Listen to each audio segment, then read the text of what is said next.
years in development, millions of dollars spent, still no product. Can implementing Scrum help? Let's find out.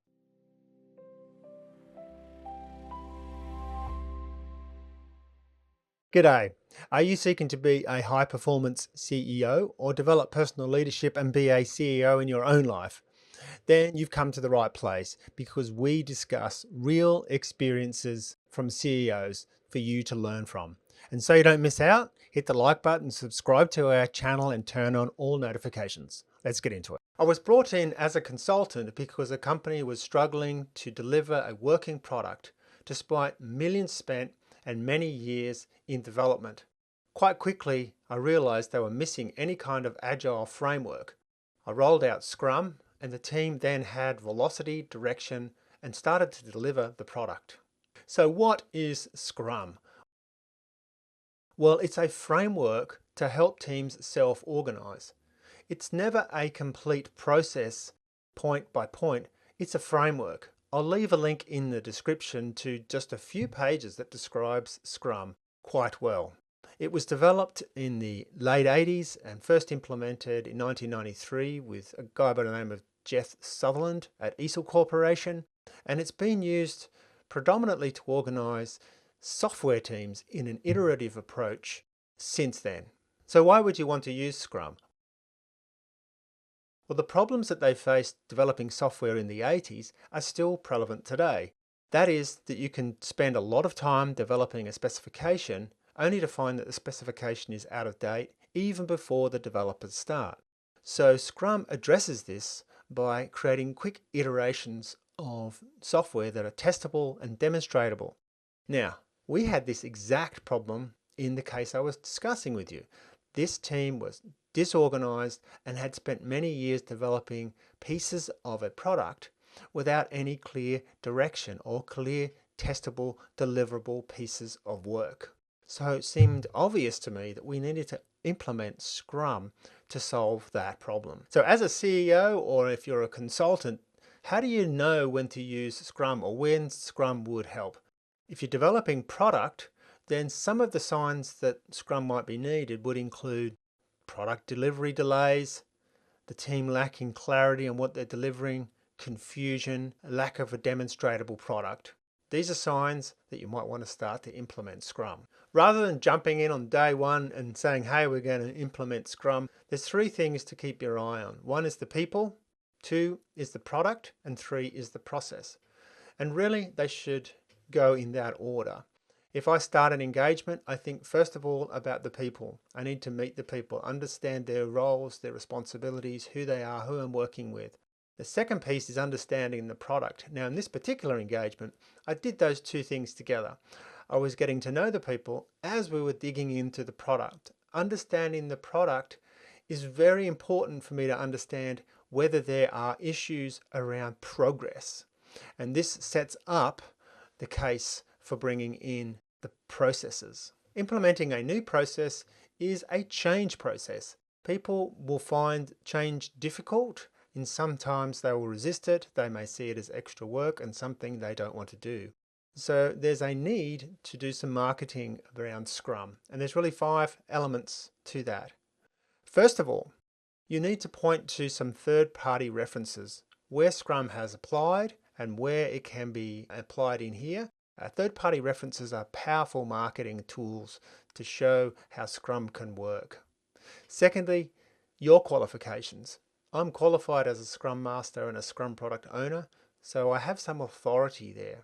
Thirdly would be your specific experiences of how you've seen Scrum work, and I've been working with Scrum for the last 6 to 7 years, so I've had a lot to draw on there. And stories about problems and how Scrum would have solved that. Scrum also stands up on its own because it's been used so long, for 30 years. Fundamentally, rolling out a change in an organization or a change process is an element of leadership. So it really is up to you to demonstrate leadership here. And there's multiple ways I can get into that, but I'll leave you with 2 things. One, getting to know the people, what their story is and how Scrum could help them. And secondly, taking the initiative. So often teams don't know what to do. You take the initiative, rightly or wrongly, and often people will follow. Now we're at that point of actually rolling out Scrum. So we've done some marketing, we've set the scene, there's a willingness to participate. The way I presented this in this particular example is I pulled everyone into a short meeting and I just explained Scrum. I printed out the Scrum guide and I left it in the meeting room for anyone to read, and I went through a few of the key points about what we were going to do. I didn't make that long, 5 minutes, and I asked for questions. This was an important part of getting buy-in. The second thing I did was to arrange for the first Scrum meeting. So Scrum runs in Scrum to Scrum and then sprints in between. We needed to set up a cadence for those, and we needed to set up a time for those meetings. We chose Friday afternoon. That's not the ideal choice for me, but it wasn't my decision. It's important that the decision comes from the team. Then they have buy-in, ownership, more likely to commit to it. Also the Scrum cadence, 1, 2, 3, or even 4 weeks. Internally within my company, we run very quick Scrum cycles of 1 week.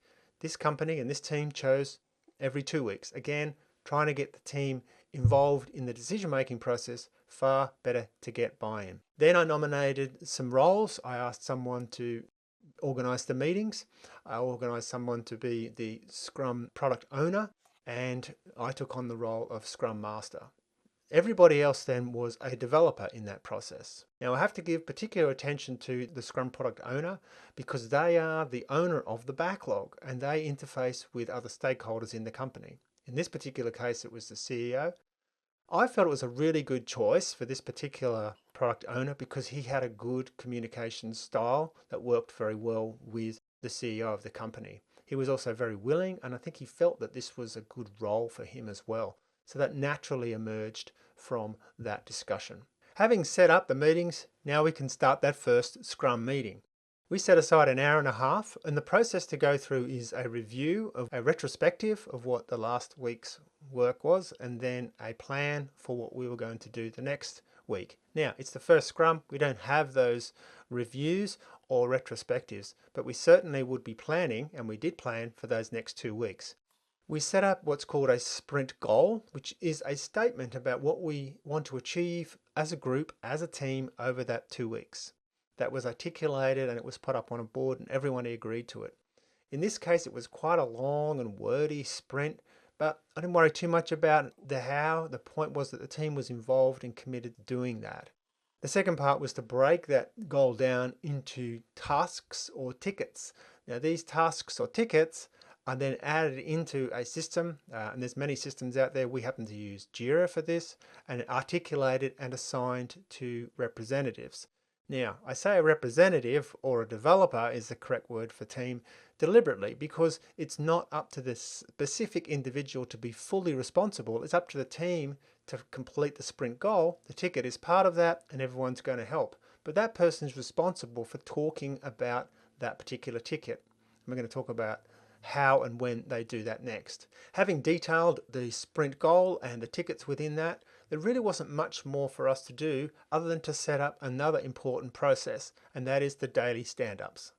Just before we break for that meeting, we're going to set up the daily stand-ups. Daily stand-ups are a 15-minute roundtable discussion, and it can be done physically or online, it doesn't matter, or even a hybrid of both. And it's very, very short discussion about what each person is doing that day. And we tend to focus on what is being done, if there's any blockers, and what we're doing next. Now, Scrum doesn't really articulate exactly what needs to be said, but it does say that everyone should be having a chance to talk. There's a kind of a common language that's used in Scrum, and that is, what did we do today? What did we blocked on? And what are we going to do next? And I encourage that because I find that works very well. I find the language of blocking to be unpersonal and very helpful because other people can jump in and say, I can help to unblock that. So the daily stand-up happens every day. We chose to do that at 9:30 every morning, and we would set up a Google meeting for that. The first few meetings were a little shaky, but as we settle into this rhythm, it becomes very, very apparent that everyone needs to be there, A, on time, and B, be ready to talk. Very powerful for creating momentum within the team. So what sort of things can go wrong when you first set up the Scrum? Well, there's 3 things that happen on this particular case that I'll bring your attention to and how I solved those. First of all, the person nominated for setting up the meetings didn't do so, and it got all the way through to the literally hours before the meeting, and I could see that if I didn't get on top of this, people wouldn't turn up for that first daily stand-up. So what I did to mitigate that was I contacted him, made sure that the invitations went out, and I also asked him to walk around the room to make sure everybody is ready at that time. I was also actually there and noticed that no one was moving to the meeting at that time, so they were all going to be late. So I reminded them of the need to be there early so that we can start on time. The second problem is participation. So we want all parties to participate. In this case, we had one person who couldn't join the first sprint review. There was one member of the whole company that couldn't join on that particular day when we kicked off the sprint. So he missed out on a lot of the information about setting it up. It was important that we invited him and brought him in, and he started to see the interworkings of the rest of the team. And he would just be pulled along. He didn't have a big commitment, but it was very important that we had all participants there. And the third problem is participation. Now, we didn't have this problem, but it can become a problem where somebody in that group doesn't want to talk or doesn't want to say anything on that meeting. To solve that, it's very important to always ask every single person. We just to go around the table. You don't necessarily have to stand up, but everyone needs to say something, even if it's to say that I don't have anything today. The point is everyone gets a chance to talk. We can't expect Scrum to solve all of the company's problems, but I think if there's clear indicators that product development is unfocused or is not progressing well, then Scrum might be a way of solving that. Now, to bring Scrum in, there's a need to focus on the people and the product first. And then it's a change management process which needs to be marketed to the people, and then leadership is required to actually roll it out. I think Scrum is a great tool for product development to help drive product to delivery. If you have any suggestions for new videos or questions, then please leave them in the comments fields below. We read all of them and we would be willing to make videos just for you. Now, so you don't miss out, hit the like button, subscribe, and turn on all notifications. I hope that helped, and thanks for watching.